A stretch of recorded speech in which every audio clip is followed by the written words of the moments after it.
Fala pessoal, tudo bem? Fim de ano chegando e o Titulares tem um presente para você. Um programa bônus mostrando os melhores momentos entre o programa 10 e o programa 20. Muito obrigado a todos pela audiência aí nesses meses iniciais dessa nova iniciativa, desse novo espaço esportivo de notícias e debate esportivo aqui da região do Alto Tietê. E a gente vai lembrar agora para vocês essas entrevistas tão bacanas, tão marcantes que fizeram sucesso aí na internet.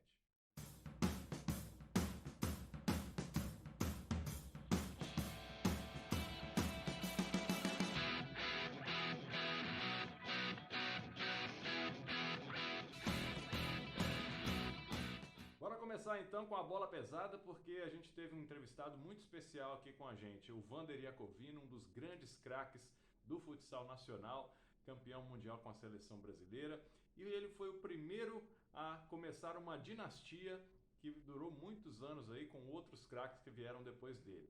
É a dinastia da camisa 12. Confira aí esse trechinho e essa história bem legal do Wander Iacovino. Nós vamos rodar aí a qualidade desse canhotinho aí, muito habilidoso, né, Wander? E o camisa 12, né? Camisa 12 que acabou você passando essa camisa 12, esse legado de um jogador habilidoso, rápido, né, e goleador, pro Falcão, que veio depois de você, né? Tem alguma mística essa camisa 12 aí? Tem alguma coisa, uma bênção de alguém nessa camisa 12 para gerar tantos craques assim? Então, Pedro, isso aí comenta muito que é a dinastia da camisa 12. Eu, quando eu utilizei, foi através do meu ídolo, que era o Jackson, que foi bicampeão mundial também em 82 e 85 pela FIFUSA. Olha, isso mesmo, Então, né? era um atleta que eu admirava muito, que tinha uma qualidade impressionante com a perna esquerda, assim, se assemelhava muito ao que eu acreditava do jogo, então da característica dele, eu procurava me espelhar nele. Então, assim, a camisa que eu comecei a utilizar foi em função dele. E ele era canhoto também, fazia gols, tinha essa habilidade, essa parte técnica com a bola, importante, né? E depois de mim veio o Falcão, né, que utilizou em função também de eu ter utilizado. E a gente fica feliz, né, de ter marcado a história. E esses três camisadores participaram da seleção brasileira, conquistaram títulos e fizeram história dentro dela, né? Então, com a camisa 12, são canhotos também. Então, ficou uma dinastia, né? E todo mundo fica perguntando se vai aparecer um outro camisa 12, canhoto também. A gente espera que, lógico, que isso aconteça, porque qualidade nós temos e muito. Nós temos muitos jogadores com características que se assemelham e a gente espera que esse atleta possa estar surgindo aí nesse Mundial. Legal. Vou perguntar para o Amos agora sobre essa camisa 12. Eu não estava me lembrando do Jackson, né? 82, eu tinha 10 anos de idade, então acredito que eu não me lembro por causa disso, né? Eu ainda era muito jovem. Mas vou botar você agora na saia justa, hein? Eu quero saber aí, Jackson, Wander ou Falcão? Difícil, né, Pedro? Difícil, muito difícil. Eu acho que são jogadores, tanto o Jackson quanto o Wander, não tinha uma mídia tão forte igual o Falcão teve, mas jogar, eu acho que jogou a mesma coisa, certo? O Falcão é mais plástico, certo? E demorou muito para o Falcão ser esse atleta plástico do jeito que é, porque ele sempre foi muito irreverente, que eu lembro do Falcão no Corinthians, no Sub-20, certo? Ele era irreverente, né? Já era assim, tá? Mas agora, depois, com o tempo, com a experiência, né? Ele veio. Então é difícil, né? Aí você pega, nesse grupo aí, você coloca o Manuel Tobias, também, que é um destro, que arrebentou também. Qual o melhor? Não tem o melhor. Cada um na sua característica, os outros três canhotos, né? Sempre canhoto com muita habilidade, né? E o Manuel Tobias com um passe formidável, um bate impecável, né? Eu prefiro não falar nada com relação a isso, não, porque todos quatro brasileiros foram muito, muito bem. Por falar em tradição, a gente teve aí o retorno esse ano de uma das grandes paixões dos suzanenses, o voleibol adulto masculino. O time está contando os dias aí para a estreia na Superliga B. E antes dessa classificação para a Superliga B, a gente recebeu o técnico Alessandro Fadu, que falou um pouco sobre esse desafio de resgatar esse nome tão gigantesco da história do voleibol nacional em Suzano novamente. Como é que foi essa receptividade? Você percebe isso na rua? O pessoal já conversa com você? Já tem algum tom de cobrança? Não, quero ver o time na A, quero ver o time na A. Não, sempre tem o tom de cobrança. Sim, Suzano, como eu falei, é a cidade que ama a modalidade, ama o voleibol, por todo o histórico que foi construído aqui na década de 90, início dos anos 2000, um histórico vitorioso. Então a população acompanhou isso de perto. A equipe era uma identidade grandiosa da cidade, era um patrimônio, como você bem destacou, da cidade. Então o torcedor quer isso de volta, quer resgatar essa equipe, essa paixão pelo voleibol. Então, a todo momento, a gente é cobrado, a gente foi muito bem recebido aqui em Suzano, todos nos receberam muito bem, todos torcem pelo sucesso da equipe, torcem pelo nosso sucesso, mas sim, é óbvio, tem sim, sempre um tonzinho de cobrança, porque todo mundo quer ver novamente Suzano brilhar como brilhou, a ansiedade de ver a equipe. Infelizmente a gente não teve a oportunidade de ter o torcedor no nosso ginásio acompanhando ali de perto, mas tem ansiedade, o torcedor quer vivenciar aqueles bons momentos novamente. Hoje, além daquele torcedor, tem os filhos, os netos, né, que não acompanharam, muitos deles não acompanharam de perto, mas conhecem a história, ou os pais, ou os tios, ou os avós, se conheceram naquele ambiente do ginásio, acompanhando o voleibol. Então, traz, sem dúvida alguma, remete a histórias familiares, a bons momentos vividos dentro do ginásio, acompanhando a equipe de voleibol de Suzano. Eu faço a seguinte brincadeira matemática, né? Em 2005, que foi o último ano da equipe principal de Suzano, o bebê que nasceu em 2005, hoje é um potencial torcedor, Sem né? dúvida. Só que ele não viu, ele cresceu ouvindo as histórias, Exato. né? Acompanhando pela internet, alguma coisa, né, com a facilidade da internet, mas ele não chegou a ver o ginásio, a vivenciar o ginásio, enfim. Pode ser até que o garoto de 10 anos, por exemplo, ele não tem essa memória tão viva assim, né? Tinha 10 anos em 2005, né? Quantos anos tem hoje? Ele não se lembra disso. Sem dúvida. Então, além de resgatar a paixão dos que acompanharam, que hoje já estão mais velhos, criar a paixão, né? Criar uma nova paixão nessa geração que nasceu no fim daquele antigo time. Então criar uma nova história. Criar uma nova história. Então, E essa, sem dúvida nenhuma, é o nosso objetivo e a nossa missão. É inevitável, já falei isso inúmeras vezes com os atletas, é inevitável surgirem comparações com as equipes que passaram por aqui anteriormente, é inevitável comparações com os títulos, com as conquistas, isso é normal, isso é inevitável. Mas nós estamos aqui realmente para reconstruir, para construir uma nova história, uma história desse novo grupo, desses novos atletas, uma história que a gente espera, sem dúvida alguma, que seja tão vitoriosa quanto foi no passado. Mas é uma nova história para novos torcedores, trazer de volta para dentro do nosso ginásio, da nossa casa, os torcedores que acompanharam esse momento vitorioso e construir uma história com os novos que não tiveram a oportunidade de vivenciar esse grande momento do voleibol de Suzano. Essa, sem dúvida nenhuma, é a nossa principal missão aqui. A gente fala muito de alto rendimento, né? Mas também a gente tem que falar da formação dos atletas, porque sem a base, provavelmente você não consegue fazer o alto rendimento.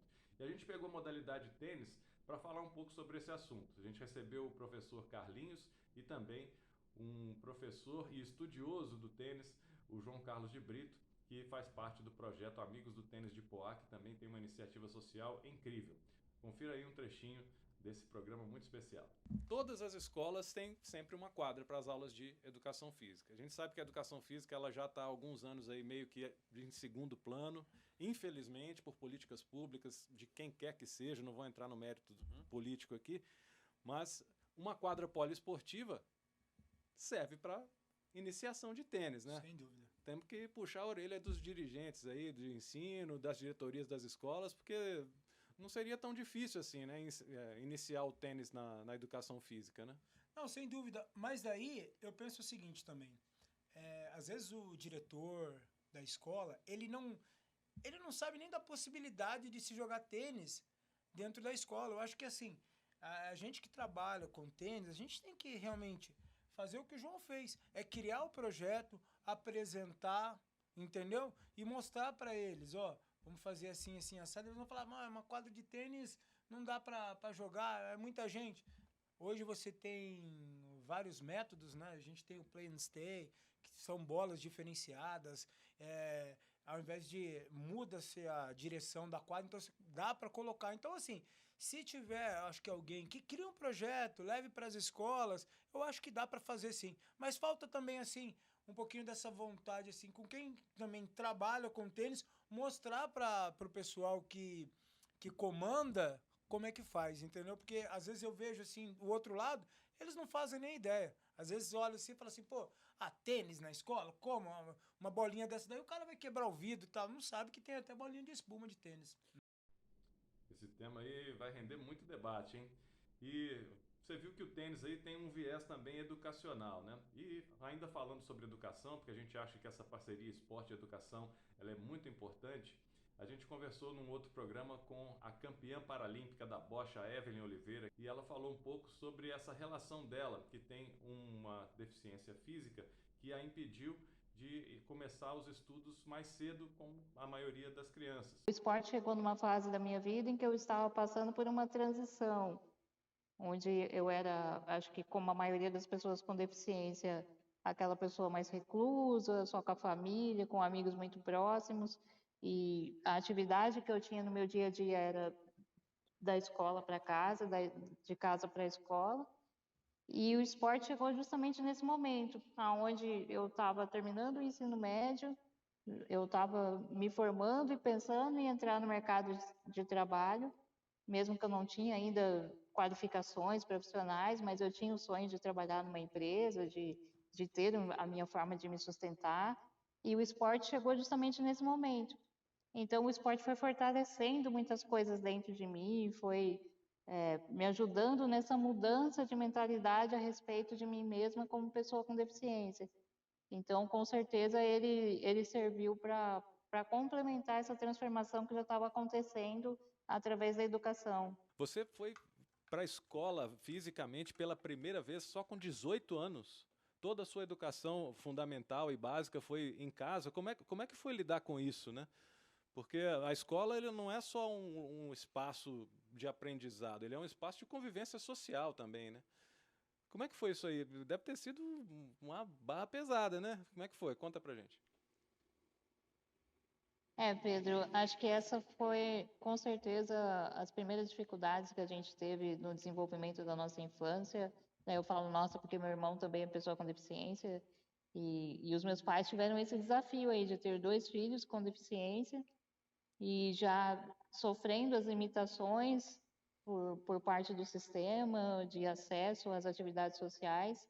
Então, assim, quando eu tinha 6, 7 anos, né, a idade escolar, a minha mãe tentou me matricular tanto em escola pública quanto particular, nenhuma escola aceitou, por eu ser pessoa com deficiência.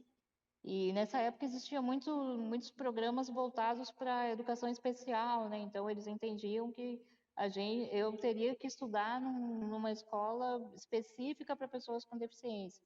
Eu não poderia estudar numa escola junto com outras crianças sem deficiência. Então, assim, teve diretoras que falaram para minha mãe, como que eu vou explicar para os outros pais a presença dos seus filhos aqui e tudo. E muito curioso que quando eu era criança, a minha estética, né, o meu físico, era como de uma criança sem deficiência. Né? Quem olhasse para mim não percebia que eu tinha uma deficiência, porque a deficiência que eu tenho é progressiva, então ela foi piorando ao longo dos anos. Mas a única coisa que tinha de diferente era que eu me locomovia no colo. E aí os meus pais pensaram, não, os meus filhos não vão ficar sem ser alfabetizados. E aí eles compraram uma cartilha e alfabetizaram a gente em casa. E aí, quando a gente saiu de Mauá e veio morar em Suzano, a gente começou a ter um progresso nessa questão de atividades sociais. Foi aqui que a gente ganhou a nossa primeira cadeira de rodas, manual. E aí, de primeira a quarta série, eu estudei com o auxílio de uma vizinha, que trabalhava num projeto de educação para jovens e adultos. E ela dava aula num polo próximo aqui ao bairro onde a gente mora, e antes dela ir para o polo, ela vinha dar aula para a gente. E aí, como você citou, com 18 anos, foi que eu criei coragem e entrei na escola pela primeira vez, também num projeto de educação para jovens e adultos. O meu pai, na época, eu lembro que ele não foi muito a favor, porque ele tinha muito receio de como as pessoas iriam me receber, de como as pessoas iriam me tratar. Mas era um sonho, assim, da minha mãe. Ela queria muito se formar, mas teve que trabalhar a vida toda para poder ajudar, enfim, a gente ter uma qualidade de vida. E aí ela pensou, não, eu quero que os meus filhos se formem, eu quero que os meus filhos tenham uma formação. E era um desejo meu também, né? Eu olhava a minha família, eu pensava, poxa, todo mundo está se desenvolvendo, está construindo aí sua vida acadêmica, suas famílias, e o que que vai ser de mim quando eu não tiver mais os meus pais? Então eu criei coragem e comecei a frequentar a escola e assim, foi ali que eu percebi que as pessoas iriam me enxergar exatamente como eu me mostrasse. Então, se eu me mostrasse uma pessoa digna de dó, né, de piedade, era assim que as pessoas iriam me enxergar. Mas se eu me mostrasse uma pessoa ativa, que estava ali com objetivos como todo mundo, querendo aprender como todo mundo, querendo conquistar o teu espaço na sociedade como todo mundo, era assim que as pessoas iriam me enxergar e me respeitar. E foi assim que aconteceu. Eu consegui terminar os 3 anos e meio de formação no ensino fundamental e médio. E ali, quando eu percebi, poxa, eu consigo passar aqui 3, 4 horas dentro de uma sala de aula, então eu consigo fazer uma faculdade. E aí me nasceu o desejo de ter uma formação acadêmica. Eu saí da escola, fui fazer cursinho, porque eu sabia que seria difícil prestar um vestibular com apenas 3 anos e meio de conteúdo educacional, eu sabia que seria difícil passar. E aí eu fiz 8 meses de cursinho comunitário, prestei o Enem, passei e entrei na Universidade de Mogi das Cruzes. A princípio eu entrei cursando biologia, que era uma das minhas opções de curso, e depois migrei para publicidade e propaganda. Todo mundo me pergunta, o que que você quer fazer depois que você sair das quadras? Eu tenho bem claro na minha mente que eu quero trabalhar com desenvolvimento de pessoas, que foi uma das coisas que eu mais aprendi no SESI sobre investir nas pessoas, sobre dar oportunidade para as pessoas. E eu entendo que quanto melhor eu conseguir comunicar isso, seja para o desenvolvimento dentro do esporte, treinamento, eu acho que mais efetivo vai ser essa formação do cidadão que chegar, seja uma criança, seja um adulto. Então, com certeza, eu acho que andam juntos, com certeza, a comunicação e o esporte, eles bem trabalhados, um auxilia o outro, assim, muito efetivamente. Você viu que ela falou aí sobre a questão da oportunidade, né? De criar-se oportunidades para as pessoas com deficiência. E a gente recebeu também um outro ícone do paradesporto nacional, que é o Rogerinho Almeida, o Rogerinho R9. E ele que já abriu muitas portas para muita gente no paradesporto, montando aí os times de futebol de amputados de Mogi das Cruzes. Foi uma entrevista muito legal com o Rogerinho. Cresceu tanto no Brasil que a nível internacional também, assim, mundialmente, houve uma evolução. Pela primeira vez, o Brasil vai disputar uma eliminatórias com os países sul-americanos. Nós vamos disputar uma Copa América agora em janeiro, no Chile. São 10 países que vão estar participando para ter 3 vagas para o Mundial da Turquia o ano que vem. Então, assim, a nível internacional, cresceu 75 países. Nós saímos de 40 e pouco para 75 em menos de 2 anos. Impressionante. Então, assim, vai ter essa eliminatórias para a gente estar disputando. A gente está como disse, com uma diretoria nova, com um projeto novo, né? A gente fechou com uma marca, com a Atleta, ela que está nos dando os materiais esportivos, então, assim, com uma outra evolução. Mas a gente está correndo atrás de recurso financeiro, como te disse. Primeiro passo que a gente começou a fazer na diretoria é arrumar a documentação.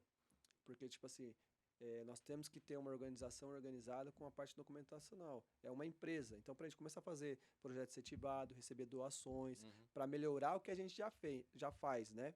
Então, assim, a expectativa para que, pós-pandemia, né, e correr atrás, né, dessa vaga, primeiro o objetivo é classificar agora, em janeiro, no Chile, para depois pensar para jogar um Mundial com 24 países na Turquia, que vai ser um Mundial forte. O Brasil ainda vem sendo forte, Pedro, porque você lembra que em 2018 nós terminamos em 3º colocado, sem apoio também, sem ajuda.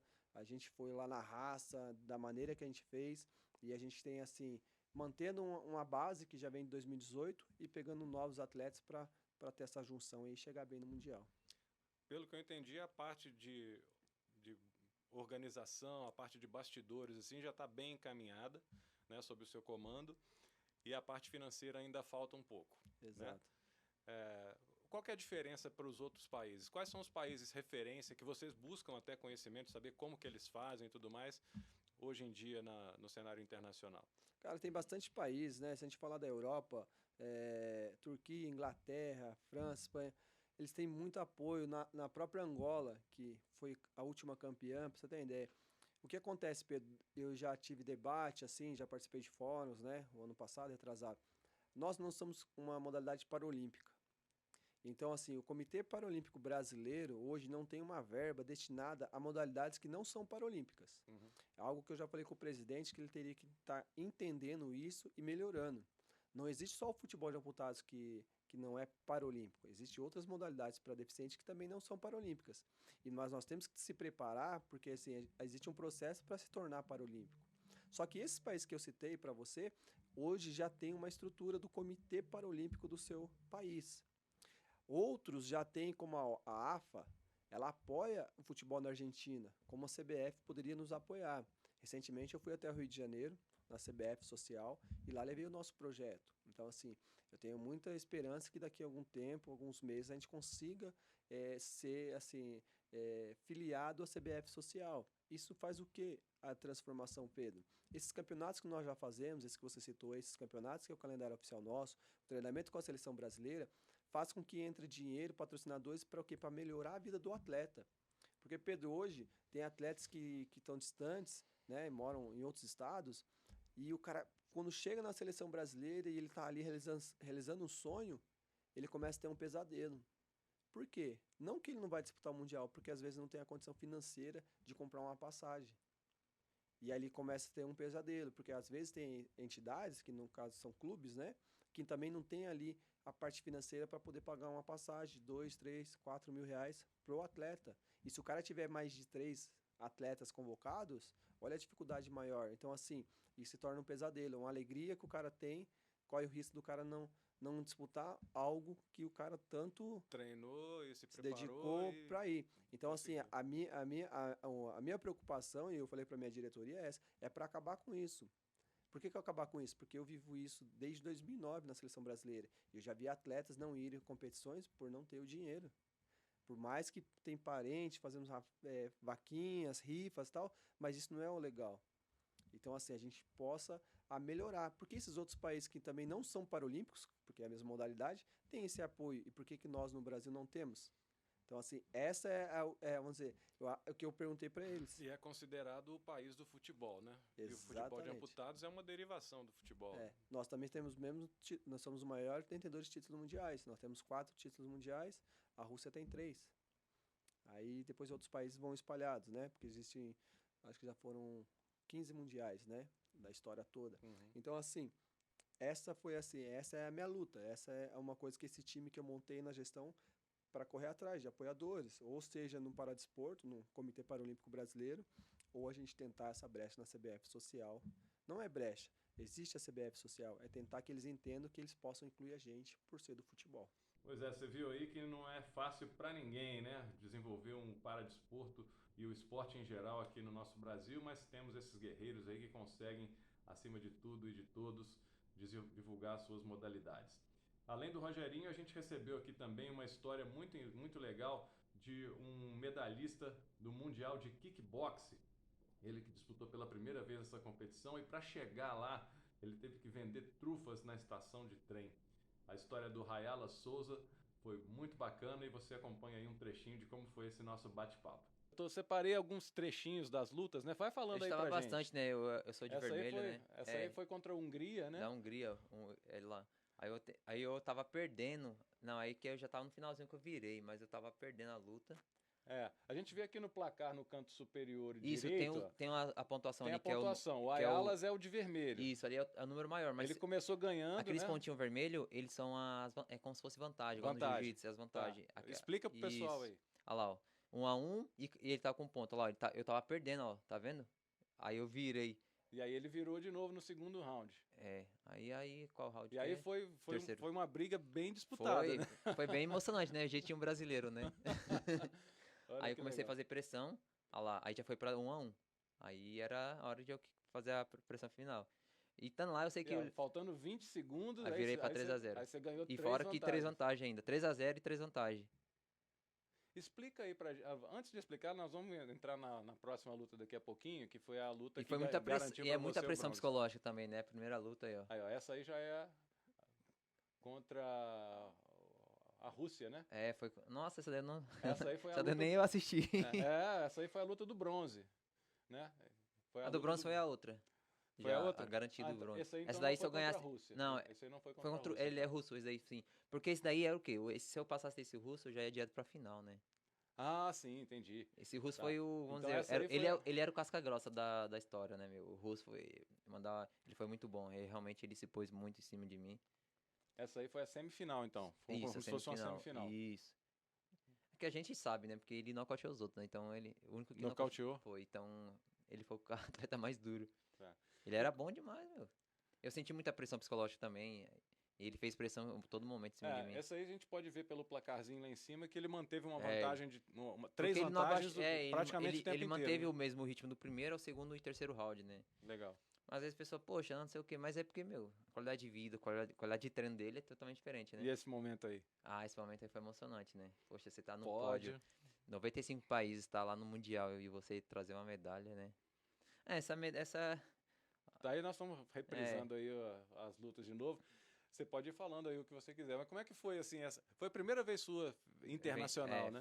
Foi incrível essa sensação. E eu tô pensando, dando tudo certo aí, eu ganhei as classificações tudo certinho. Eu quero estar indo em fevereiro na Croácia para disputar a Copa do Mundo. Agora é a Copa do Mundo que é seu objetivo. Mas mês que vem eu viajo, né? Dia 8 de dezembro, eu vou lá pro Sul-Americano, que vai ser lá no Paraná.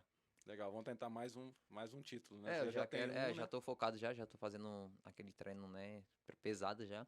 E eu quero poder trazer esse título aí sul-americano, porque já finalizo o ano bem, né? E já começa em fevereiro, já quero estar focado para a Copa do Mundo da Croácia. Copa do Mundo da Só que eu Croácia. não preciso, assim, eu tenho a vontade tá grande, só que eu não quero passar pela mesma coisa que eu passei, né? Voltar para a estação, vender trufa para arrecadar o valor, né? Não, certamente eu acho que agora com essa repercussão, né, e com a medalha, que é um resultado prático, né? Porque é a primeira viagem que eu tudo, fui, né? e eu trazer por mais que não foi ouro, mas trouxe um título, e daí, tipo, eu espero que os patrocinadores vejam como um resultado positivo, né? Não, sem dúvida nenhuma, é uma conquista para o país inteiro, né? Porque você foi com a seleção brasileira, foi representando o Brasil, né? Espero então que as pessoas olhem para esse talento aqui de Ferraz de Vasconcelos, aqui do Alto Tietê, e consigam apoiar de alguma forma para que ele chegue na Croácia, E ajudou muito, na porque Copa na do época, Mundo. até eu acho, não sei se você chegou a ver recente, meu Instagram era 2.000 seguidores, eu tinha 2.000 seguidores. Que é bastante já, né? Já era bastante. Aí, com essa repercussão toda, depois que eu voltei do Mundial, tô com 114 mil seguidores. 114 mil? 114 mil seguidores. Nossa, pessoal, espero que alguns aí estejam assistindo aqui. Dá uma força também, né? Aqui, ó, mandar um pessoal da Radiolab Rádios também tá mandando, chegou aqui agora no Facebook. O pessoal tá acompanhando, logo já. Chegando um pouquinho mais de gente, a gente já lança o nosso sorteio da bola da Eurosports para ver se o Eu quero pessoal participar, eu quero participa. já leva uma bola daqui pra deixar de lembrança já. Não, aí não pode. Você que vai lançar a pergunta? Não, eu tenho que participar também. Vamos lá, então. Vamos seguir aqui. Eu fico Léo. vendo, às vezes, a imagem eu com uma medalha muito linda. Então solta mais uma vez esse vídeo aí, Léo, pra gente falar um pouquinho sobre a modalidade em si. Para quem não conhece muito bem o kickbox, explica pra gente quais são as... Kickbox não usa cotovelada, né? Porque o pessoal fala um pouco das características e também das regras da luta para o pessoal entender um pouquinho como que funciona. Kickbox, geralmente as pessoas vê sempre usando só bermuda, luva e protetor bucal, né? Que é a proteção da... Aí eu já tô lutando na modalidade full. A full, ela tá quase decidida que vai ser olímpica, que em 2024 vai ter kickbox em Paris, né? Na França. Aí eu já tô lutando nessa modalidade full, porque eu sonho, né? Eu não sei o que pode acontecer, mas... Já tá se antecipando. Sim, eu tô me antecipando, eu já tô me adaptando à nova modalidade. Dentro do kickbox, tem o K1, o full point, tem o low kick, que é só o chute low, né? Só abaixo da linha da cintura. Só cintura. linha de cintura pra baixo. O full já é pra cima, da linha de cintura pra cima. E o boxe é à vontade. Como eu gosto de boxe, então acho que combinou bem isso daí, essa parte. Aí na pontuação na Europa é assim. Aqui você viu do início do vídeo, ele tava com 3-0. Então se eu conseguir fazer pressão pra cima dele, ele para de se movimentar ou eu começar a fazer só pressão, os pontos dele vêm pra mim. Então fica tipo 3x0 pra ele, depois vira pra mim. Por isso que no placarzinho ali em cima vai mudando. Tá 3x0, de repente fica 0x0, de repente fica 1 pra Nossa, lá, eu achei 2 pra incrível, hein, cá. que eu não sabia onde tava essa luta minha com o Russo. Eu não, tentei achar, não achei. Nem eu achei. Essa aí a gente deu uma editada, mas eu te passo depois a luta completa pra você fazer a sua análise pra aí. eu chorar. Estudar também, né? Às vezes a derrota você aprende muito mais do que com uma vitória, né? Foi legal, meu. Foi uma luta embaçada com o Russo. A história do Rayalas é inspiradora. E ele já foi campeão de novo alguns dias atrás. Foi campeão sul-americano. Então, paulista, medalhista no Mundial, brasileiro e sul-americano na categoria dele. Vem muitos mais por aí, com certeza. E por falar em conquistas, a gente também tem uma do futebol que foi muito importante, marcou história e é uma página importante do futebol aqui da nossa região, que foi o acesso do União Suzano Atlético Clube, nosso querido Usac de Suzano, para a Série A3 do Campeonato Paulista. E para falar sobre como foram os bastidores para se alcançar essa conquista, a gente recebeu um dos coordenadores, um dos conselheiros e diretores, Jorge Firmo, também foi ex-presidente do Usac, para um bate-papo bem legal. Primeiro título da segunda divisão em 52 anos de história, já falei aqui, foi campeão invicto, 13 vitórias, 5 empates em 18 jogos. Melhor campanha da primeira fase entre os 30 participantes da Bezinha. Foi líder do grupo 5, com 26 pontos em 30 possíveis. E é uma campanha que deu vantagem para sempre decidir em casa, isso foi fundamental também, né? Os mata-matas, né? E a gente vai começar agora a mostrar algumas imagens de jogos marcantes aí. Claro que a gente não vai conseguir mostrar todos, né? Senão o programa ia ter que ter umas 2, 3 horas, mas a gente vai mostrar momentos importantes aí. Vamos para o primeiro vídeo, Léo, por favor, que é o vídeo das oitavas, né? É o jogo que definiu a classificação nas oitavas de final. Como a gente disse, a primeira fase foi sossegada, né? O primeiro do grupo, tranquilamente, foi o melhor time no grupo aqui do regional e com times do Vale do Paraíba também. E aí você pode falar um pouquinho sobre esse jogo das oitavas, Firmo. O jogo da oitava foi um jogo relativamente fácil em comparação aos demais, né, da semi-4 não. O problema do Colorado Caieiras é que é um clube novo que chegou esse ano, tem dificuldade igual todos têm nessa divisão. Mas é o que você não conhece, né? Que não conhece, exatamente. E a torcida deles, né, que embora não tivesse torcida, eles têm uma falha enorme no estádio deles lá que permitiu que os torcedores assistissem por cima das cabines e de cima das cabines estavam jogando rojão dentro do campo. Nossa senhora! Isso aí quase acertou o jogador. O Fábio quase foi punido no TJ porque foi reclamado do árbitro. O árbitro ainda achou que o Fábio estava errado. E o clube chegou a ser punido de alguma forma? Eles foram punidos, interditou o estádio deles, foram punidos. Mas uma coisa triste, né, do futebol. Mas ocorreu, foi esse jogo aí. Agora o jogo mais difícil que teve já foi o outro. Eu creio que o mais difícil para nós foi o Independente de Limeira. O Independente de Limeira arrancou a gente do sério, porque foi das quartas, né? Porque até então a gente não tinha tomado o primeiro gol na partida. Sempre saímos ganhando ou empatamos 0x0. E dessa vez nós pegamos um adversário que, além de neutralizar nosso meio de campo, conseguiu marcar o primeiro gol. E aí ficou 1x0, classificava eles, dentro do Suzanão. Esse aí, eu já estou adiantando aqui, a gente vai ouvir dele próprio. O próprio Ricardo Costa também concorda com você, que esse foi o jogo que mais assustou assim, na campanha. Né? Bom, a gente já está rodando aí vários jogos, né? Rodamos das oitavas de final, rodamos das semifinais, rodamos do primeiro jogo da final contra a Matonense lá na casa deles. Foi o jogo que praticamente garantiu o título, né? Porque o segundo foi 0x0 aqui em Suzano e a turma levantou a taça. Então já estamos rodando vários jogos aí. O que mais que dá para chamar a atenção nesse grupo aí, Firmo? A gente vai ouvir o Ricardo Costa falando da montagem do elenco, mas o que foi o diferente na escolha dos jogadores? De onde vêm esses jogadores? Qual que é o perfil que vocês escolheram? Teve um empresário envolvido no meio? Como é que foi assim para montar esse elenco? Não, teve, lógico, houve empresário que nos ajudou indicando jogadores, uma equipe financeira que custeou as despesas desses jogadores, que não são jogadores baratos.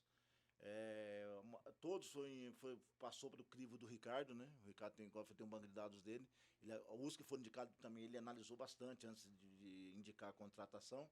E o diferencial desse time, cara, é que você vê, nós somos um artilheiro com 8 gols. Esse aí foi o artilheiro da competição, esse que eu ia falar. Só que você vê depois o Madalena, acho que teve 5 ou 6, foi tudo tipo, mostra que o clube não tem estrela solitária. É o conjunto que. Não, que e uma prega. defesa pouquíssimo Sólida, vazada sólida, também, né? sólida. E a defesa começa no meio campo também, né? Do A meio campo. marcação no meio de campo É. e o posicionamento que o Ricardo faz, né? O Ricardo faz um posicionamento que ele avança a linha quando quer, ele recua quando quer, ele tem o clube na mão, ele tem o controle remoto dos atletas na mão. Parece um jogo de videogame, ele faz o que quer com os atletas dentro do campo. Aí, ó, o número não mente, ó. A melhor defesa, sofreu 7 gols em 18 jogos. É menos de meio gol por Menos de jogo, gol por né? Não existe meio gol, mas enfim, é 0,38 por jogo, é muito pouco. E não sofreu gol em 13 dos 18 jogos que disputou. Isso aí é sensacional. Só tomou né? um gol em casa. Só um gol em casa. E o aproveitamento em casa, então, da defesa é melhor ainda. Melhor do né? que fora. E essas cenas aí, certamente você estava lá, né? E Isso aí agora é gostoso assistir, mas no jogo, no jogo você fica tenso demais, porque embora você tenha confiança no seu elenco, mas é campeonato, futebol é futebol, né? Olha a bola o cara acerta. Essa Entendeu? bola Uma foi- bola dessa aí você fala, poxa vida, agora e outra. Nem Nesse se momento, tivesse nós dois estávamos, goleiros. nós estávamos com um jogador a menos em campo nesse momento. Quando eles fizeram o primeiro gol deles. Estava 2-0 para nós e diminuíram 2-1. E aí E tem a que gente jogou segurar. a menos. Nós tínhamos que segurar a pressão dele, da torcida. E não é um time fraco, o Matonense chegou merecidamente. Foi a segunda melhor campanha, né? Foi a melhor campanha contra a segunda melhor campanha na final. Não, final, é isso mesmo. Eles só perderam 2 partidas. Uma foi para nós, o outro foi na primeira fase ainda. Então eles também não chegaram forte na final. O que deixa ainda mais, Valoriza mais, valoriza valorizado, mais. né, o título, né? E esse momento foi muito de extravasar, né? Porque tava todo mundo feliz aí, não tinha como não estar. O ZAC já está começando esse planejamento aí para a Série A3 de 2022 e um time que está no meio da temporada é o Mogi Basquete. A gente voltou a falar com 2 integrantes da equipe sobre como está sendo esse trabalho de superação no NBB com o Guilherme Filipim, ex-jogador, ex-ídolo, capitão do time e agora técnico das equipes de base, também auxiliar da comissão técnica e também com o jogador, o pivôzão Thiago Matias. Em Porto Alegre eu moro numa comunidade chamada Restinga. E nessa Bem conhecida lá no Rio Grande do Sul. Ela é grande, é uma das maiores comunidades que tem no Brasil. E lá nós estamos um projeto social, onde nós trabalhamos de quarta e sábado com crianças de 8 a 18 anos. E ensinamos basquete, damos aula de inglês, aula de cidadania, vários tipos de aulas durante o dia inteiro. E trabalhamos em torno de 50 a 100 crianças durante o dia. A gente não vê muitos atletas na ativa, como você está, fazendo esse trabalho paralelo, né? Como é que surgiu essa ideia? Há quanto tempo ela funciona? E como é que você faz para manter? Depende de patrocinadores também? Como é que funciona? Assim? Então, trabalha eu mais 4 amigos meus que jogam basquete comigo em Porto Alegre. E nós trabalhamos com bastante apoiadores. Temos apoiadores na comunidade e também temos alguns apoiadores por fora que nos ajudam com material esportivo, com alimentação para as crianças. E isso faz com que o projeto funcione até hoje. Faz 5 anos que nós temos esse projeto. Que legal. E estamos trabalhando cada dia mais atrás de patrocínio, atrás de apoiadores para poder nos ajudar a ajudar cada vez mais crianças. E você visita lá de vez em quando, alguém aqui em Mogi, como é que faz? De vez em quando dá uma aparecida lá, de vez em brinca com a criançada? Então, de vez em quando tem uma folguinha um pouco mais longa, eu consigo ir a Porto Alegre, eu consigo visitar eles, dar uma brincada, dar uma passada lá. Porque a minha presença estando lá é muito importante. Sem dúvida nenhuma. Porque eu acabo sendo uma referência para eles, né? Porque tem muitas crianças desacreditadas, achando que não vão conseguir nada por morar numa periferia. Mas eu saindo da periferia, mostrando que tem oportunidade para fora, que através do trabalho, da seriedade, tu consegue conquistar algo. Então eles conseguem ver isso através de mim e continuam sonhando atrás dos objetivos deles. Crianças de quantos a quantos anos? Mais de ou menos? 8 a 18 anos. De 8 a 18. Você disse que já começou há 5 anos. 5 anos. Então, no começo, se uma criança com 18, hoje ela está com 23, você tem algum exemplo assim que Tem. chegaram já a algum clube, começando a jogar base em algum clube? Como é que é? Bom, tem bastante até. Tem um dos maiores exemplos que nós temos é um garoto que nós pegamos com... Ele tinha 15 anos. 15 anos, aí ele estava meio desacreditado, aí continuou jogando basquete, aí conseguimos para ele uma bolsa de estudos numa faculdade no Rio Grande do Sul. Olha que legal. E acabou se formando e hoje é um dos professores do projeto. Olha que bacana. Acabou sendo um dos professores do projeto. Que a gente chama de ciclo virtuoso, né? E, é muito bacana, porque as crianças veem ele, caramba, ele era como nós aqui, agora virou professor, trabalha conosco aqui, então é um exemplo que nós temos muito grande lá. Um espelho, né? Um Espelho muito para grande, molecada. Sim. E um dos melhores, né? Porque não se tornou um atleta, mas se tornou um professor. Talvez com seja um certeza. exemplo ainda mais importante. Né? Muito maior. A criança chega e fala, não, também quero ser professor, ou seja, vai ensinar outras tantas. Né? Sim. Bem legal. Bem bacana, né? E você? Segue firme, né? O meu eu faço tudo, né? Não, o meu assim, eu não... Não, é porque eu vou explicar pro pessoal de casa. Deixa nessa câmera aberta, eu vou explicar pro pessoal de casa. Ó, o cara, nos créditos ali do site da Liga Nacional de Basquete, ele tá como auxiliar técnico, junto com o Alê, né? Com o Alexandre. Então, ele tá como auxiliar técnico. Aí, me falam aqui, minha produção fala que ele é um supervisor, o que não deixa de ser também. Aí depois falam que ele é o elemento de ligação da base com o adulto. E aí você olha para o jogo, o cara tá lá no banco, lá gritando, esbravejando, fazendo conta, anotação. Aí ele acaba de chegar e falar que brinca nos intervalos dos treinos de concurso de arremesso com os atletas. Pô, que tempo... Me fala aí a sua mágica de tempo, cara, porque eu não sei. Ainda tem o projeto social que você vai falar pra gente. Tudo que você falou é verdade, eu faço tudo isso aí mesmo. Mas eu falo, eu comento com as pessoas, todo mundo pergunta, pô, você não tá cansado? Cara, a gente ama esse esporte, cara. É difícil, cara. É um vício. Então, cara, eu tenho um roupeiro lá, o Haroldo, precisa lavar roupa, vamos lavar roupa, liga a placar, liga a luz, vamos arrumar aqui, limpar, passar pano na quadra. Tem que ir na reunião da liga, a gente faz tudo porque a gente ama esse esporte, eu amo esse time. Então, pra mim não tem esse negócio, eu sou supervisor, eu só faço isso. Não quis falar os não, cargos mas... pra chegar e falar, não. Eu tentei dar um exemplo de como coringa que você é. Então, assim, eu faço e ainda dou aula, dou treino pros meus projetos paralelos também. E eu queria que você falasse mais sobre isso agora, porque o tema é esse. Como é que funciona esse seu projeto? Hoje eu tenho, assim, a sua escolinha. Projeto social mesmo, que eu estou encabeçando mesmo, que é 100% social, é o que a gente... Até retomamos as atividades quarta-feira passada agora, que é no Paradesporto. Que é um projeto com atletas especiais, né? De autismo, intelectuais, que é sensacional. É uma paixão minha isso aí, que não vi a hora de voltar e conseguimos voltar. Lembro de uma vez que você me falou que você achava que fazia mais bem para você do que para eles. Para eles mesmo. Não, assim, para todo mundo eu falo, minha maior terapia quando eu parei foi estar lá com eles. Porque eles me ensinam muito todo dia, quando tem lá, né? Eles são pessoas inteligentes, eles são pessoas carinhosas. Então... temos casos de pessoas, atletas nossos, que eu chamo de atletas mesmo, que eram agressivos. Chega lá comigo e me abraça, com outros professores lá, apoiadores também abraçam. Então, assim, é um projeto que é minha paixão ali.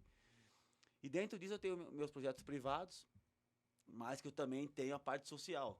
Ele não é 100% social, mas eu dou a bolsa para os meninos jogarem, campeonato, a gente ajuda. Então, eu procuro tentar ajudar sempre. Tá envolvido com o basquete. E dentro disso, nós temos vários atletas, até com condições e também sem condições financeiras, que ganharam bolsas de estudos por causa do basquete, que a gente tem muitos contatos, conhece bastante gente. Alguns foram para os Estados Unidos, que eu também tenho um programa de intercâmbio também. Mas eu falo, tem dia que começa 7 da manhã e termino 11 horas da noite. Então, E dorme feliz. E durmo feliz. Muito feliz, por sinal. Esse aí é o amor ao esporte, né? Filipinho e Matias falando sobre como ir além das quadras e do alto rendimento para fazer o bem para outras pessoas. E por falar em amor ao esporte, a gente descobriu também a história de uma família inteira que é apaixonada pelo taekwondo. A gente recebeu 2 integrantes da família Maninho, da família Almeida, o técnico e grão-mestre Maninho e o filho dele, Ítalo Almeida, que falaram sobre esse amor pelo taekwondo e a tradição da arte marcial aqui em Mogi das Cruzes. Um legado que foi construído nesses 40 anos. Nossa. Aí. São 5, né, Maninho? Você ali atrás com toda a pose. Todo protetor ali. Como é que chama eles aí agora, a indumentária mesmo? Dobô. Dobô. O Dobô. Né? Agora eles todos maiores já, né? É a mesma turminha aí. Eu lembro que a gente fez muitas reportagens com o Glacos, que a gente vê ali à direita, né? É ele. Que ainda competindo, com o próprio Ítalo, né? Eles competindo. E agora todos são Academia Maninho de Taekwondo, né? A família que vive isso 24 horas por dia. A gente sempre fala assim, vem fazer parte da nossa família. Porque além de ser uma família mesmo, um ambiente de família, ser uma família mesmo envolvida, a gente trata todo mundo como se fosse família. Fica muito Legal. próximo os alunos, tá? Muito legal. E isso Muito atrai bacana. mais famílias para dentro da academia. A É. gente tem muitos casos de famílias inteiras. Pai, mãe, filho, irmãos, Vó. todos. Avó, tem a mami treinando com a gente. Lembro que a gente fez Dona uma reportagem lá, Dona Yara, Yara. isso, exatamente. Tá até hoje. Ela com a neta treinando. A gente tem muitos casos de famílias completas dentro do tatame, assim.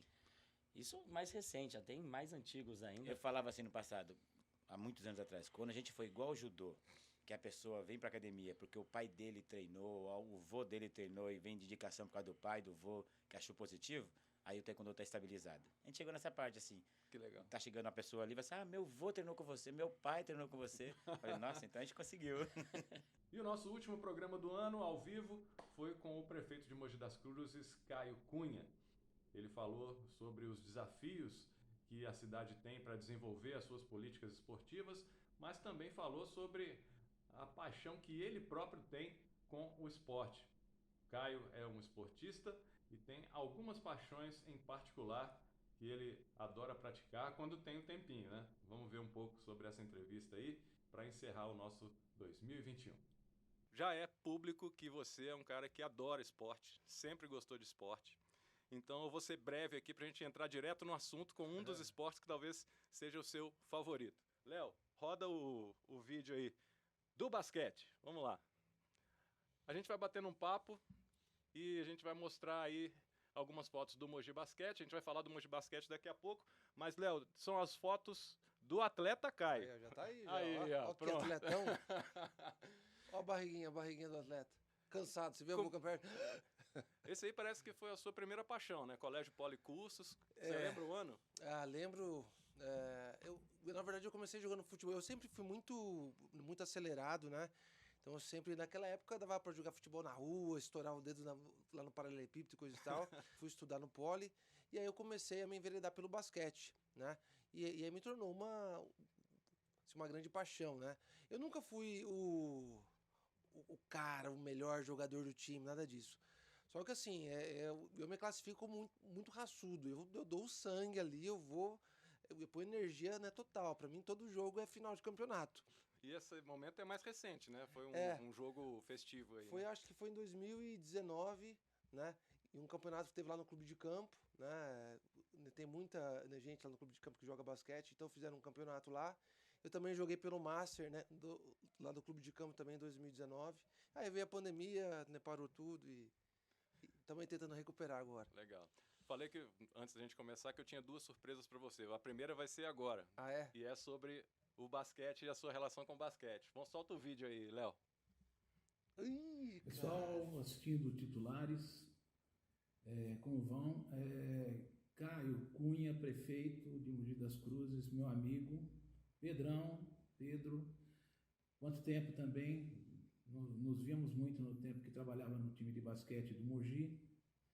O Caio foi aluno nosso no Colégio Policursos na década de 80, mas eu vou deixar o ano precisamente que ele vai falar aí para nós, que eu não lembro, tá? Mas foi na década de 80 e era um cara super ativo.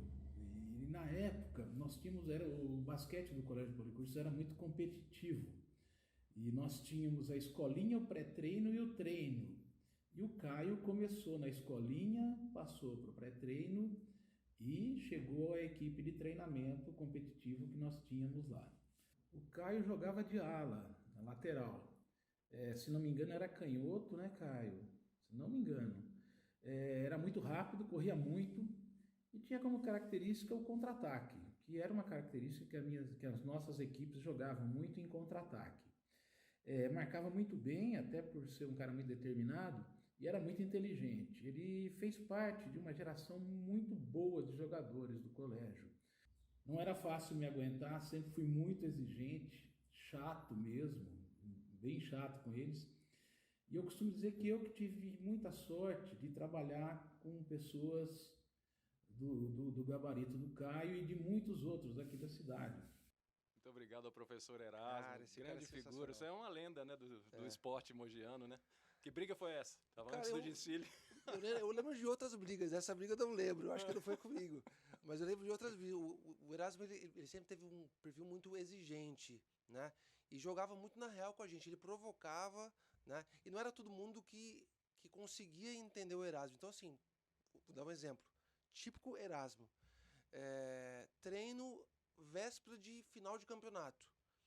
Cara, ele colocava a gente pra treinar num gás absurdo. E aí qualquer besteirinha que você fazia, ele cancelava o treino. Não, pode parar. É assim que vocês vão jogar amanhã? Tá cancelado, vocês vão perder amanhã. Ou seja, todo mundo ficava com chegava no jogo e destruía. Com a faca nos entendeu? dentes. Mas assim, cara, esse cara, ele tem um papel muito importante na minha formação. Muito importante. Eu tive uma adolescência, assim, que muitas pessoas não acreditavam no que eu poderia ser, né? Porque eu sempre fui muito combativo, sempre fui até meio briguento, né?